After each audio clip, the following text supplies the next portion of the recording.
from the moment that Senator Marco Rubio hit the political stage, America took notice, and so did the Republican Party. And with the GOP primary still very much unsettled, he is here tonight with perspective on what lies ahead for the Republicans, much more. Joining me now, Florida Senator Marco Rubio. Senator, welcome to the program. Good to see you again.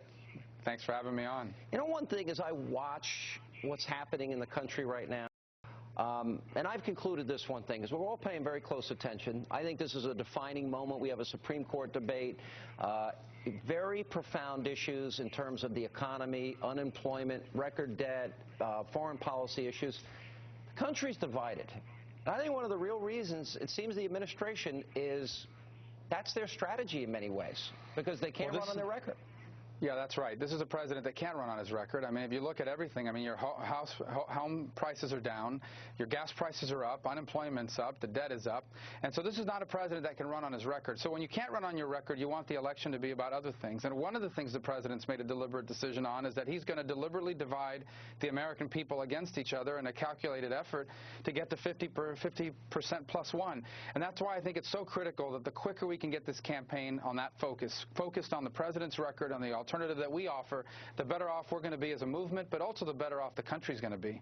How concerned are you, because the question keeps coming up, that the longer this drags out, meaning the Republican primary, that might make it more difficult for the eventual nominee. Do you agree with that argument, or do you think maybe it's healthy? No, I don't have a problem with primaries, but I think we're at a stage now where at least two of the candidates have openly admitted that the only way they're going to be able to win the nomination is to have a floor fight in Tampa in August. I don't think there's anything good about that. I mean, there is no way that anyone can convince me that having a floor fight at the convention in Tampa in August is a recipe for victory in November. On the contrary, I think it's a recipe for disaster. So I just don't think that's a wise route to go. I think that we've had a very good primary. I think all the candidates have a lot to be proud of. But I think it's evident and increasingly clear that Mitt Romney is going to be the Republican nominee.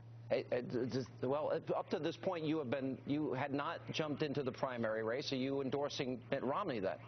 Well, I am going to endorse Mitt Romney, and the reason why is not only because he's going to be the Republican nominee, but he offers at this point such a stark contrast to the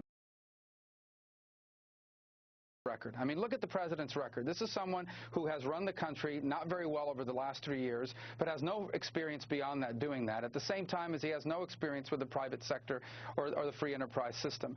In Mitt Romney, we have a candidate, an alternative that, in addition to being successful as a governor running an important state in this country, has also been successful in the private sector and offers a very clear alternative to the direction this president is going to take our country. So, look, I think all the candidates in this race have a lot to be proud of. They've offered a lot to the debate, but I just can't buy into this idea that, by their own admission, they're saying the only way they can win this race is by having a floor fight in Tampa in August. And I think that's a recipe to deliver 4 more years to Barack Obama. And our country, forget about the Republican Party, our country cannot afford that. And so we've got to come together behind who I think has earned this nomination, and that's Mitt Romney. Right. You know, your name is often mentioned, Senator, as somebody that would be on anybody's short list, and now tonight you've endorsed Mitt Romney.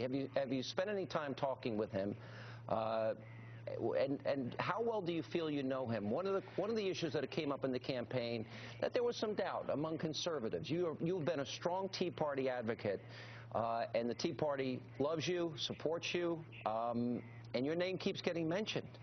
Well, 3 things about that, Sean. The first is I've known Mitt Romney since 2007 when he first ran for president. I have had conversations with him throughout this process, never about vice president or anything like that, and we've discussed that extensively, you and I, on the air. And but I think here's what I would say to people that are concerned about it. Number one, this primary has been an excellent primary because it's made the candidates take very strong positions on issues that we can hold them accountable to. I have zero doubt in my mind of 2 things. Number one, that Mitt Romney will govern as a conservative, and number 2, that he will be head and shoulders better than the guy who's in the White House right now. And that's what we need to understand, that this election is not just any other election. This is really a fundamental choice between the very ideas of our nation. And I'm telling you, if we have 4 more years of Barack Obama, it will potentially redefine the identity of our nation from an exceptional country to one that struggles to recapture all the things that made the last century the American century. You know, Senator, haven't asked you that question a number of times, and I'm not asking you to commit tonight, but does it give you reason to pause or at least leave open the door that, you know, if your country and if a presidential candidate calls on you because they're asking you to serve because they see the leadership qualities in you that maybe you don't even see in yourself. Do you think you have an obligation to at least leave that door open? Well, as I said, I'm very honored and privileged to serve this country in the United States Senate and to represent the state of Florida in the United States Senate. That's where my heart is. That's where my mind is. That's where my focus is. I don't believe I'm going to be asked to be the vice presidential nominee. That's not what I intend to be. That's not what I want to be. And that's not what's going to happen. What I will do, though, is work very hard for Mitt Romney as the nominee of our party, because I think he's going to offer a very clear alternative, is already offering a very clear alternative to a disastrous presidency. And look, I know that sometimes we get a little overheated in politics.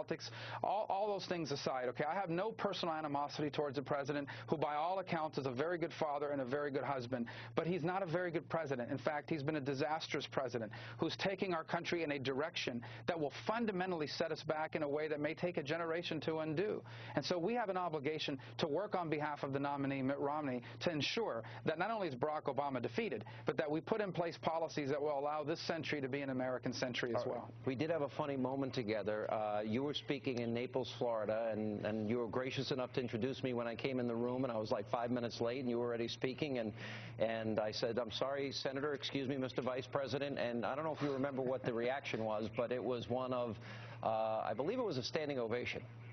I think people liked it. Yeah, well, look, I'm always honored by that.